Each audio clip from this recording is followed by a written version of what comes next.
Assalamualaikum warahmatullahi wabarakatuh. Alhamdulillahi nahmaduhu wa nasta'inuhu wa nastaghfiruh wa na'udzubillahi min syururi anfusina wa min sayyiati a'malina may yahdihillahu fala mudhillalah wa may yudlil fala hadiyalah. Pertama sekali, puji dan syukur kita persembahkan di hadirat Allah Subhanahu wa taala. Selawat dan salam mari kita persembahkan ke pangkuan Nabi besar Muhammad sallallahu alaihi wasallam yang pada bulan ini kita sedang memperingati hari lahirnya beliau, Maulid. Memang peringatan Maulid ini tidak dilaksanakan di masa Rasulullah. Rasulullah tidak pernah memperingati hari lahirnya sendiri.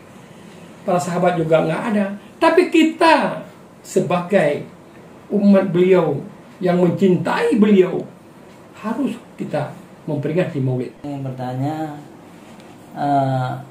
apa hikmahnya kita peringati Maulid? Karena ada yang berpendapat bid'ah, ada yang tidak. Tapi Pak, kalau saya tidak bid'ah itu, bagaimana menurut Bapak? Baik sekali pertanyaannya. Bid'ah itu ada dua, bid'ah hasanah dan bid'ah dalalah. Bid'ah hasanah itu seperti kita naik mobil. Rasulullah kan tidak pernah naik mobil, naik unta, ya kan? Rasulullah juga kawin dengan orang Arab. Apakah kita harus kawin dengan Arab? Ya tidak, kita harus kawin dengan orang Aceh. Itu bid'ah hasanah. Jadi Rasulullah mengatakan kepada kita, man ahya sunnati faqad ahabbani wa man ahabbani kana ma'i fil jannah. Man ahya sunnati, barang siapa menghidupkan sunnahku, faqad ahabbani, maka dia telah mencintaiku. Wa man ahabbani, dan barang siapa yang mencintaiku bersamaku dalam surga.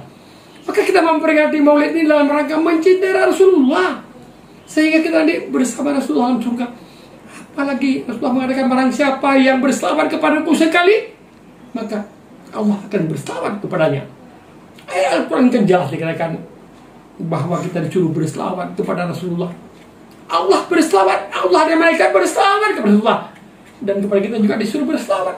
Itu tanda kita cinta kepada Rasulullah. Maka dengan kita memperingati Maulid adalah salah satu kecintaan kita Rasulullah, dan nanti bersama Rasulullah dalam surga. Demikian.